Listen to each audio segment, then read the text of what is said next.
श्रुतिस्मृतिपुराणानाम् आलयं करुणालयं नमामि भगवत्पादशङ्करं लोकशङ्करम्। ఇవాల్టి రోజున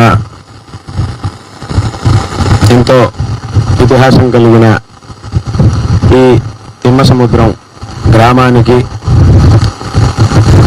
ఈ గ్రామస్తుల యొక్క విశేషమైనటువంటి శ్రద్ధాభక్తిపూర్వకమైనటువంటి ప్రార్థనను స్వీకరించి ఇక్కడికి వచ్చి ఇక్కడ శ్రీ భ్రమరాంబ చన్నమల్లేశ్వర స్వామి ఆలయంలో స్వామి దర్శనం చేసి ఆ భగవత్ సన్నిధిలో భగవంతుడు సదాకాలం అందరినీ నిరంతరం అనుగ్రహిస్తూ ఉండాలి అని విశేషంగా ప్రార్థించాం.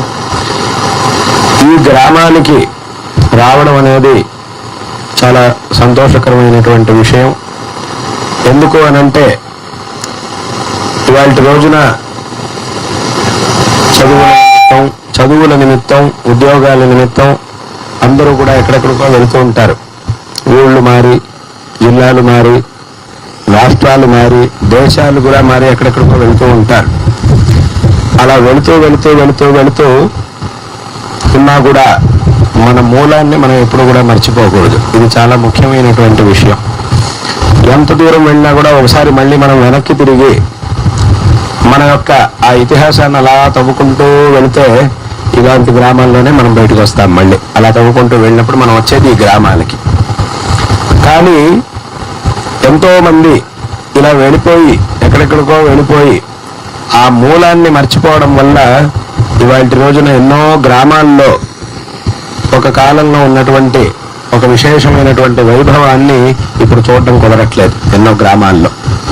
అదేవిధంగా ఆయా గ్రామాల్లో ప్రాచీన కాలం నుంచి ఆరాధిస్తూ వస్తూ ఉన్నటువంటి భగవత్ సన్నిధులు ఏవైతే ఉన్నాయో, మన పూర్వీకులందరూ కూడా ఏ భగవంతుడినైతే ఆరాధిస్తూ వచ్చారో, ఏ భగవద్ ఆరాధన వల్లే ఆ పరంపర అనేది అంత దృఢంగా, అంత సౌఖ్యంగా, క్షేమంగా ఉండి ఒక విశేషమైనటువంటి అభివృద్ధిని చెందుతూ వచ్చిందో, ఆ పరంపరలో వచ్చినటువంటి వాళ్ళు దాన్ని మర్చిపోవడం వల్ల ఇవాళ రోజున చాలా చోట్ల ఎన్నో అనర్థాన్ని చూడవలసి వస్తూ ఉన్నది.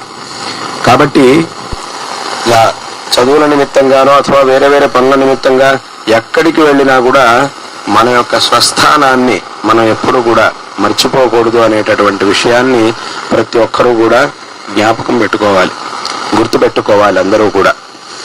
ఇప్పుడు వాటి రోజున దేవస్థానంలో, ఇందాక మేము దేవస్థానంలో చూసాము, దేవస్థానంలో చక్కగా ఇక్కడ అర్చకులు ఉన్నారు, అర్చకుల కుటుంబం ఇక్కడ దేవస్థానాన్ని అర్చిస్తూ ఉన్నారు.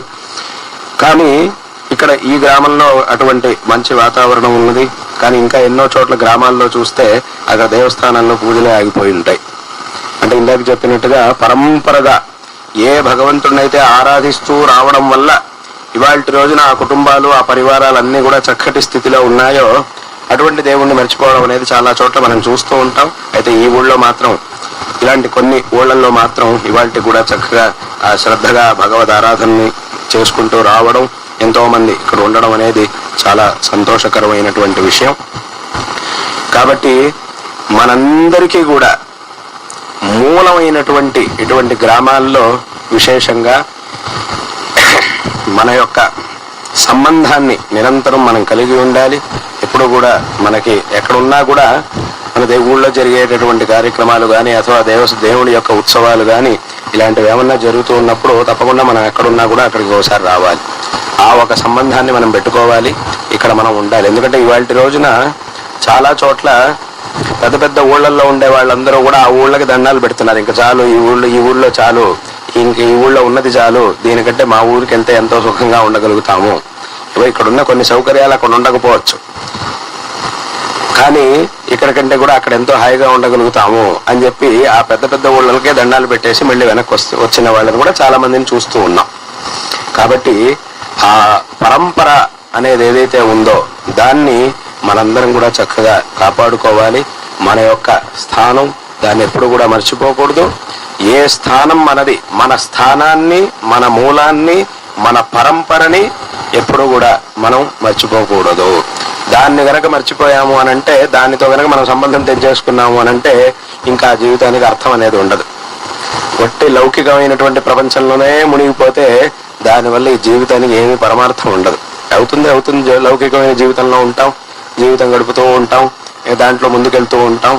ఈ లౌకికమైనటువంటి జీవితం అనేది ఏదైతే ఉందో, ఈ లౌకికమైనటువంటి సౌకర్యాలు ఇవన్నీ కూడా ఏవైతే ఉన్నాయో, ఇవన్నీ మనకి తాత్కాలికమైనటువంటి ఏవో సౌకర్యాల్ని కలిగిస్తాయి తప్ప మన యొక్క పారమార్థికమైన శ్రేయస్సుని ఎప్పుడూ కూడా కలిగించవు. ఈ విషయాన్ని అందరూ కూడా చక్కగా గుర్తుపెట్టుకోవాలి. ఎందుకంటే ఇవాళ రోజున మనం ప్రపంచంలో ఎన్నో సౌకర్యాలను చూస్తున్నాం, ఎంతో ఆధునికతని మనం చూస్తూ ఉన్నాం. ఎన్ని సౌకర్యాల్ని, ఎన్ని ఆధునికతల్ని చూసినా కూడా ఇవాళకి ప్రపంచంలో దుఃఖం అనేది ఎక్కడా తగ్గలేదు. వెనకటి కాలంలో దుఃఖం ఎలా ఉందో ఇప్పటికీ దుఃఖం అలానే ఉంది ప్రపంచంలో. ఎవ్వరూ కూడా దుఃఖాన్ని తగ్గించలేకపోయారు, సౌకర్యాల్ని పెంచగలిగారే తప్ప ప్రపంచంలో దుఃఖాన్ని ఎవ్వరు కూడా తగ్గించలేకపోయారు. అంటే ఎలాగానంటే మనమే అంటూ ఉంటాం, జనాలే అప్పుడప్పుడు అంటూ ఉంటారు. ఏమంటారు, ఒకసారి ఏమంటారు, అదే వెనకటి కాలంలో ఈ సౌకర్యాలన్నీ ఉండేవి కాబట్టి చాలా కష్టపడుతూ ఉండేవాళ్ళు వెనకటి కాలంలో అని అంటూ ఉంటారు. మళ్ళీ వీడే ఇంకోసారి ఏమంటాడు అని అంటే, వెనకటి కాలంలో అయితే ఇవన్నీ ఉండేవి కాబట్టి చాలా హాయిగా ఉండేవాళ్ళు, ఇప్పుడు ఇవన్నీ రావడానికి ఇవన్నీ వచ్చి దీనివల్ల జనాలు చాలా ఇబ్బంది పడుతున్నారు అని మళ్ళీ వీడే అంటాడు. ఒకసారి అలా అన్నాడు, ఒకసారి ఇలా అంటున్నాడు. ఇవేమీ లేక చాలా సుఖంగా, ఇవన్నీ లేక చాలా కష్టపడేవాళ్ళని వీడే అంటాడు.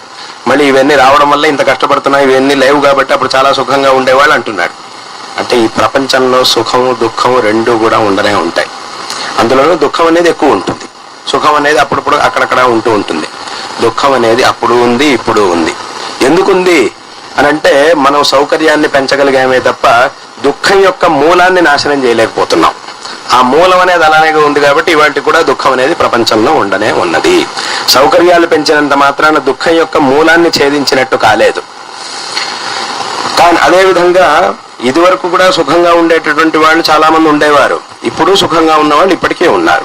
ఈ సౌకర్యాలు ఏవి లేని కాలంలోనూ చాలా సుఖంగా ఉండేవాళ్ళు, ఇప్పుడు కూడా సుఖంగా ఉండనే ఉన్నారు. ఎందుకు అనంటే, మరి సౌకర్యాలు లేకుండా సుఖంగా ఎలా ఉండేవాళ్ళండి ఇదివరకటి కాలంలో అనంటే, సుఖానికి మూలం సౌకర్యాలు కావు, సుఖానికి మూలం ధర్మం, దుఃఖానికి మూలం అధర్మం.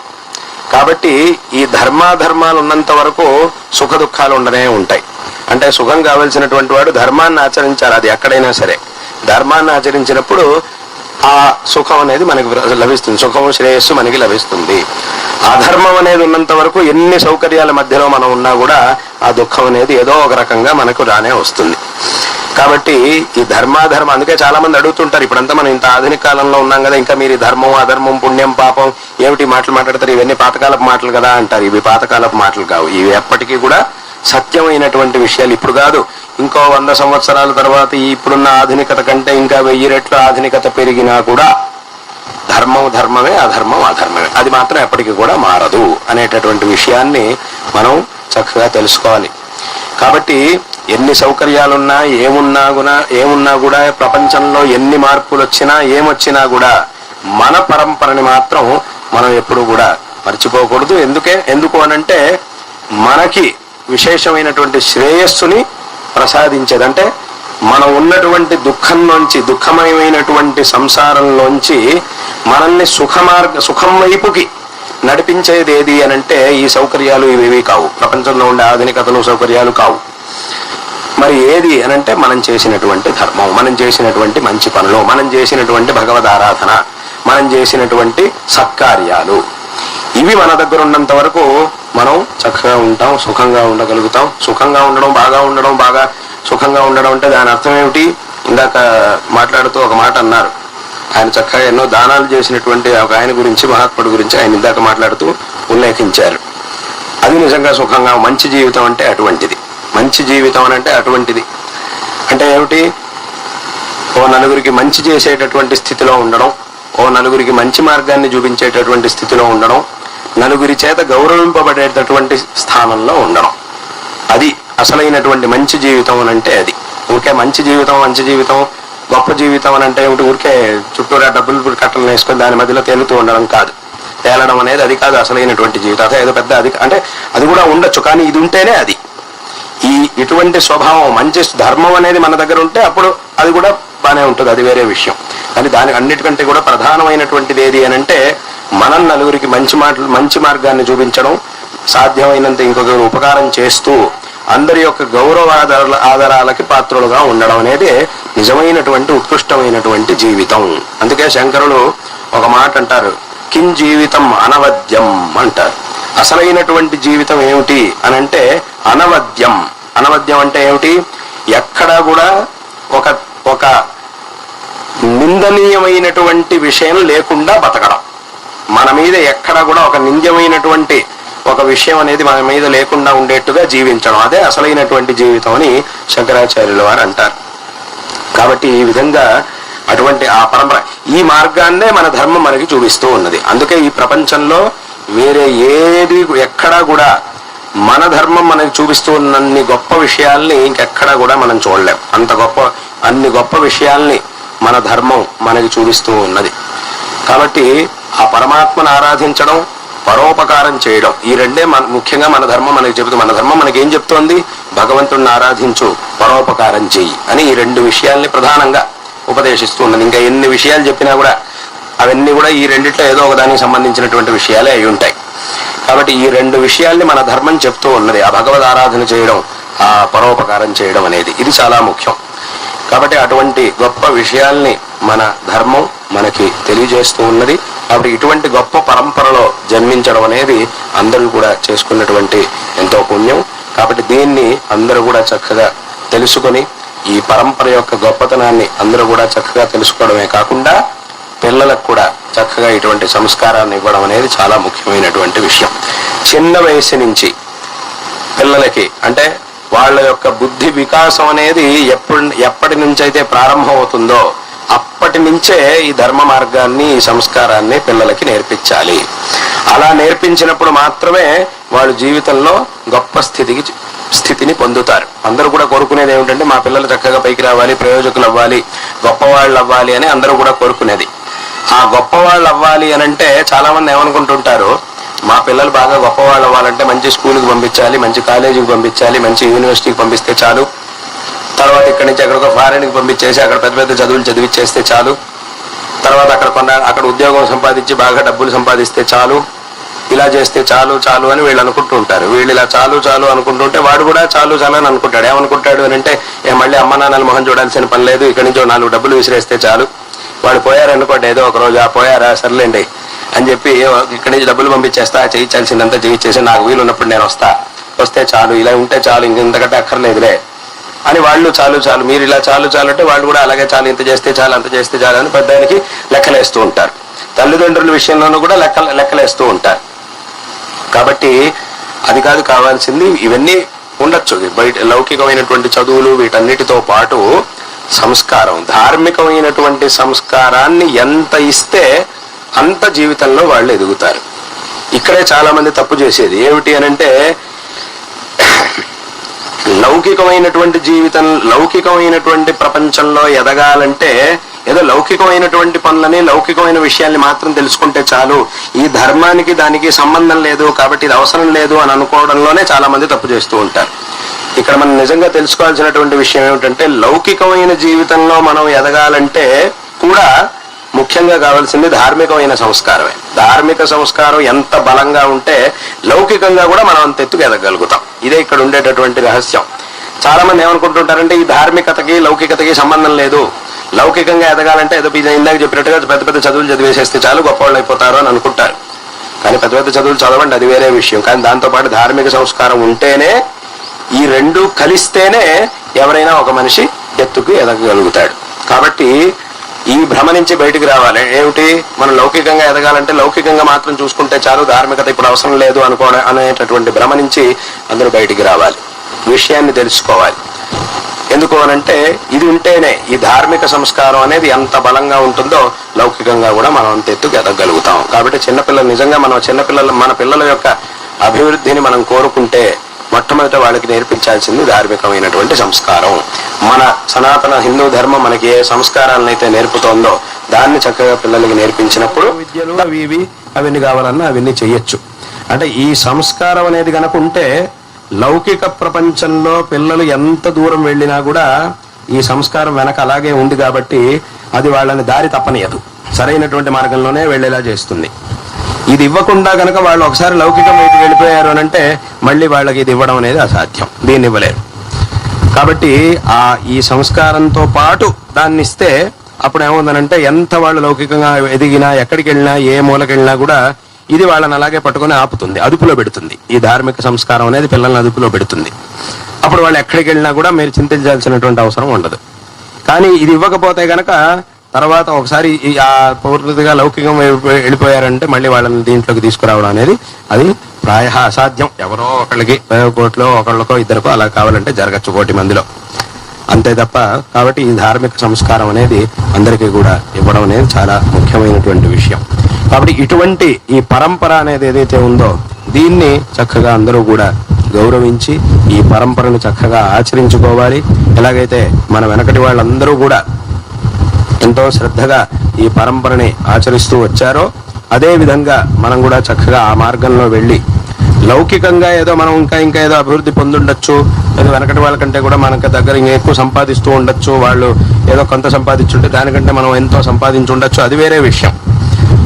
కానీ ఈ ధార్మిక సంస్కారంలో మాత్రం ఖచ్చితంగా మన పూర్వీకుల్ని మనం అనుసరించి వాళ్ళు చూపించినటువంటి మార్గాన్ని అనుసరించి మన యొక్క ఈ జీవితాన్ని సార్థకపరుచుకోవాలి అనేటటువంటి విషయాన్ని ఈ సందర్భంలో అందరికీ కూడా తెలియజేస్తూ ఉన్నాం. ఇటువంటి ఈ ధర్మం యొక్క గొప్పతనాన్ని మనకి తెలియజేయడం కోసమే జగద్గురు శ్రీ శ్రీ ఆదిశంకర భగవత్పాదాచార్యుల వారు అవతరించారు, మనకి ఈ ధర్మ మార్గాన్ని ఉపదేశించారు. ఇవాల్టి రోజున ఇవాల్టికి కూడా ఈ దేశంలో శంకరుల యొక్క అవతారం అయ్యి ఇన్ని శతమానాలు గడిచినా కూడా ఈ ఇన్ని శతమానాల్లో ఎన్నోసార్లు ఈ ధర్మం మీద నిరంతరంగా ఆక్రమణలు జరుగుతూ ఉన్నా కూడా ఇప్పటికీ ఈ ధర్మం అనేది ఇంత దృఢంగా నిలబడింది అని అంటే దానికి కారణం శంకరాచార్యుల వారు. కాబట్టి అటువంటి ఆ మార్గాన్ని, మన యొక్క ఈ ధర్మ మార్గాన్ని, దీన్ని బట్టి మనకు తెలుస్తోంది ఎంత దృఢమైంది ఈ ధర్మం అనేది. ఎన్నిసార్లు ఎంతమంది దీన్ని నాశనం చేయడానికి ప్రయత్నిస్తూనే ఉన్నారు కూడా. అంత చేసినా కూడా ఇవాళకి ఈ ధర్మం అనేది ఇంత దృఢంగా నిలబడింది అని అంటే దీన్ని బట్టి మనం తెలుసుకోవచ్చు. ఇక్కడ దీని మీద జరిగినటువంటి ఈ దాడుల్లో ఒక 2%, 3% ఇంక ఏ మతం మీద జరిగినా కూడా ఆ మతాలన్నీ కూడా సర్వనాశనం అయిపోయి ఉండేవి. అంటే తట్టుకునేంత సామర్థ్యం వాటికి లేదు, కానీ దీనికి ఉంది. ఎందుకు అనంటే ఇక్కడ ఉన్నటువంటి ప్రతి ఒక్క విషయం ఏదో ఊరికే చెప్పింది కాదు, ప్రతి ఒక్క విషయం వెనకాల ఒక కారణం అనేది ఉండనే ఉంటుంది. కాబట్టి ఆ ప్రతి ఒక్క విషయాన్ని ప్రామాణికంగా, సహేతుకంగా, తర్కబద్ధంగా చెప్పగలిగేటటువంటి ఒకే ఒక ధర్మం అంటే అది మన యొక్క సనాతన ధర్మం. కాబట్టి ఈ ధర్మం యొక్క గొప్పతనాన్ని కనుక మనం చక్కగా తెలుసుకుంటే ఈ జీవితం అనేది సార్థకం అవుతుంది. ఏదో వేరే వాటిలలో ఉన్నట్టుగా మేము చెప్పేది ఇంతే, ఇదే సిద్ధాంతం, ఇంతకంటే మీరు ఎవరు ప్రశ్నించడానికి వీల్లేదు, మీరు ప్రశ్నలు అడగడానికి వీల్లేదు, మేము సమాధానాలు కూడా చెప్పము అనేటటువంటి ధోరణి మన ధర్మంలో లేదు. నిజంగా మనం కూడా అలాగే చెప్పుంటే ఇన్ని వేదాలు, ఇన్ని శాస్త్రాలు, పురాణాలు ఇవన్నీ అవసరమే లేదు. ఏదో ఒక పుస్తకం రాసేసి ఇంతే, ఈ పుస్తకంలో చెప్పాల్సినవన్నీ చెప్పేసా, ఇంక దీని మీద ఎవ్వడు ప్రశ్నించడానికి వీల్లేదు అనేస్తే సరిపోయేది. మరి అలా అనకుండా ఇన్ని వేదాలు, ఇన్ని శాస్త్రాలు, ఇన్ని పురాణాలు, ఇన్ని ఇతిహాసాలు, ఇన్ని వ్యాఖ్యానాలు, ఇన్ని వ్యాఖ్యానాలు ఇవన్నీ కూడా ఎందుకు వచ్చాయి అనంటే ఈ విషయంలో మన మనస్సులో వచ్చేటటువంటి ప్రతి ఒక్క ప్రశ్నకి కూడా సమాధానం దీర్ఘకాలం ఎన్ని రోజులు పట్టినా పర్వాలేదు, ఆ సమాధానం చెప్పడానికి ఎంత చర్చించాల్సి వచ్చినా పర్వాలేదు, చేద్దాం, ఎన్ని రోజులైనా పర్వాలేదు, చర్చ చేసి దీనికి సరైనటువంటి సమాధానం చెప్పడం కోసం ఇన్ని గ్రంథాలని రాశారు. చాలా మంది వినుంటారు, శంకరాచార్యుల వారు తమ యొక్క అవతార కాలంలో ఎంతో మందితో వాదనలు చేశారు అని చాలా మంది వినుంటారు. ఈ వాదనల్ని కూడా ఎందుకు చేశారు? అన్ని చోట్లకి వెళ్ళి నేను చెప్పేది ఇంతే, వింటే విను, లేదంటే నీ సంగతి చూస్తా అనేస్తే సరిపోయేదిగా. అలా అంటే సరిపోయేది. నేను చెప్పేది ఇంతే, వింటే విను, లేదంటే నీ సంగతి చూస్తా అంటే సరిపోయేది. అలా అనలేదు శంకరులు. ఏమన్నారు? ఇది సిద్ధాంతం, దీని మీద నీకేం ప్రశ్నలు ఉన్నాయో అడుగు, అన్నిటికీ సమాధానాలు చెప్తాం. ఆ సమాధానాలు నీకు అర్థం అవ్వడానికి కొన్ని రోజులు పడుతుందా, ఎన్ని రోజులు పట్టినా పర్వాలేదు, నీకు అర్థమయ్యేట్టుగా అన్ని చెప్పే ముందుకెళ్తాం అని అన్నారు. అలా అన్నారు, వాదనలు చేశారు. ఎందుకు అనంటే ఇక్కడ ఏది కూడా అనవసరంగా లేనటువంటి, అంటే అప్రామాణికమైనటువంటి విషయాలన్నింటినీ కూడా తీసుకొచ్చి ఇక్కడ ఎవరి మీద రుద్దరు. మన ధర్మంలో అలా చేసేది లేదు. ఏం చేసినా కూడా దానికి ఒక కారణం అనేది ఉంటుంది. అందుకే ఇన్ని గ్రంథాలు అనేవి వచ్చినాయి. కాబట్టి ఇది చాలా గొప్ప ధర్మం. ఆ విషయాల్ని మనం తెలుసుకోవడానికి కొంత సమయం పడుతుంది. ఎవరికైనా కూడా ఏ విధంగా కొత్త విషయం తెలుసుకోవాలంటే, మామూలు విషయం, లౌకికంగా ఉండే మామూలు విషయాలు తెలుసుకోవాలంటేనే ఎంతో సమయం పడుతుంది, మనకి కొంతకాలం కావాల్సి వస్తుంది నేర్చుకోవడం. మరి ఈ ధర్మం యొక్క విషయాల్ని తెలుసుకోవాలంటే ఇంకెంతకాలం పడుతుంది. కాబట్టి తెలుసుకోవడానికి కొంతకాలం పడుతుంది. అప్పటి వరకు మనకి దాన్ని చూసినప్పుడు ఇదేమిటి ఇలా ఉంది, ఇలా ఎందుకు చెప్పారు అని మనకు అనిపిస్తూ ఉంటుంది. ఇదెందుకు ఇలాగే ఎందుకు చేయాలన్నారు, ఇదేమిటి, నియమాలు ఏమిటి, సంప్రదాయాలు ఏమిటి, ఆచారాలు ఏమిటి అని అప్పటి వరకు మనకు అలా అనిపిస్తూ ఉంటుంది. కానీ ప్రతిదానికి కూడా ఒక కారణం అనేది ఉంటుంది. కారణం లేకుండా మన ధర్మం దేన్ని కూడా చెప్పదు. కాబట్టి ఈ విషయాలన్నింటినీ కూడా చక్కగా తెలుసుకొని ఈ పరంపరని విశేషంగా సంరక్షించుకొని కృతార్థులు కావాలి అనేటటువంటి విషయాన్ని ఈ సందర్భంలో అందరికీ కూడా తెలియజేస్తూ, అందరికీ కూడా మా యొక్క నారాయణ స్మరణ పూర్వకమైన ఆశీర్వాదాల్ని తెలియజేస్తూ ఉన్నాం. శారదా చంద్రమౌళీశ్వరుల యొక్క మా పరమ పూజ్య గురువరేణ్యులు ఈ శృంగేరి శారదా పీఠం యొక్క ప్రస్తుత అధిపతులు జగద్గురు శ్రీ శ్రీ భారతీ తీర్థ మహాస్వామి వారి యొక్క పరిపూర్ణమైనటువంటి అనుగ్రహం మీ అందరి యందు సదాకాలం ఉండుగాక. తద్వారా అందరికీ కూడా సకల శ్రేయస్సులు లభించుగాక. మరియు ఈ గ్రామం, ఈ ప్రాంతం ఇదంతా కూడా ఆ భగవద్ అనుగ్రహంతో చక్కగా సుభిక్షంగా ఉండుగాక. అందరికీ కూడా సకల శ్రేయస్సులు లభించుగాక అని ఈ సందర్భంలో మా యొక్క ఆశీర్వాదాలని అందరికీ కూడా తెలియజేస్తూ ఉన్నాం. ఇంతకుముందు కొన్ని నెలల క్రితం మేము ఇక్కడ సింగరకొండకి అలాగే పక్కనే ఉన్నటువంటి పావులూరికి కూడా వచ్చినప్పుడు అప్పుడు ఇక్కడ కూడా రావాలి అని విశేషంగా ఇక్కడ గ్రామస్తులు, అందులో విశేషంగా మా రామచంద్రుల బాలాజీ గారు ఆయన విశేషంగా అప్పుడు ప్రార్థించారు. గ్రామస్తులందరి యొక్క అందరి పక్షాన ఆయన అప్పుడు ప్రార్థన చేసి ఉన్నారు. అయితే అప్పుడు ఉన్నటువంటి సమయం సింగరకొండలో అక్కడ ఆంజనేయ స్వామి యొక్క కుంభాభిషేకం కార్యక్రమాలు, అలాగే తర్వాత మిగతా చోటకు వెళ్ళవలసినటువంటి కార్యక్రమాలు ఉండడం వల్ల అప్పుడు నేను బావులూరికి మాత్రమే రావడం జరిగింది. అక్కడికి కూడా వచ్చి అక్కడ కాసేపు మాత్రమే ఉండడం జరిగింది. కాబట్టి మళ్ళీ ఇంకోసారి నేను ఇక్కడికి ఇక్కడికి వచ్చినప్పుడు, ఇక్కడ ఉండడానికి ఒక రోజు ఉండడానికి వచ్చినప్పుడు నేను వస్తాను అని చెప్పి అప్పుడు నేను చెప్పాను. కాబట్టి ఈసారి ఈ శ్రీశైలం నుంచి నేను ఇటు కాళహస్తికి వెళ్లే మార్గంలో ఇవాళ ఇక్కడ ఇంకొల్లుకి వచ్చి అక్కడ ఒక రోజు ఉండడం జరిగింది.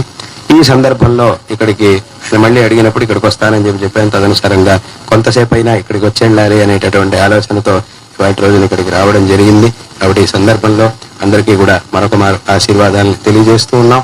ఈ ఊళ్ళో నాకు ఆయన మాట్లాడుతూ చెప్పినట్టుగా రామచంద్రుల కోటేశ్వర శర్మ గారు, ఆయన మహాతర్క పండితుడు, తర్కంలో మహాపండితులు. ఆయన మా గురువులకి, పరమ గురువులకి అత్యంత ప్రీతిపాత్రులుగా ఉన్నటువంటి విద్వాంసులు. ఆయన కొన్ని గ్రంథాలకు, కొన్ని వ్యాఖ్యానాలను కూడా విశేషంగా రాసి ఉన్నారు. కాబట్టి అటువంటి ఆయన ఇక్కడ ఉండి శిష్యులకి పాఠాలు చెప్పినటువంటి ప్రదేశం. కాబట్టి ఈ గ్రామంలో అటువంటి ఒక ఇతిహాసం కలిగినటువంటి ప్రదేశం. కాబట్టి వాళ్ళ రోజున ఇక్కడికి రావడం, ఈ సందర్భంలో మరొక మారు అందరికీ కూడా ఇక్కడికి వచ్చినటువంటి సమస్త భక్తులకి అందరికీ కూడా మరొక మారు మా యొక్క ఆశీర్వాదాలను తెలియజేస్తూ ఈ మాటల్ని ఇక్కడికి ముగిస్తూ ఉన్నాం. హర నమః పార్వతీపతయే, హర హర మహాదేవ.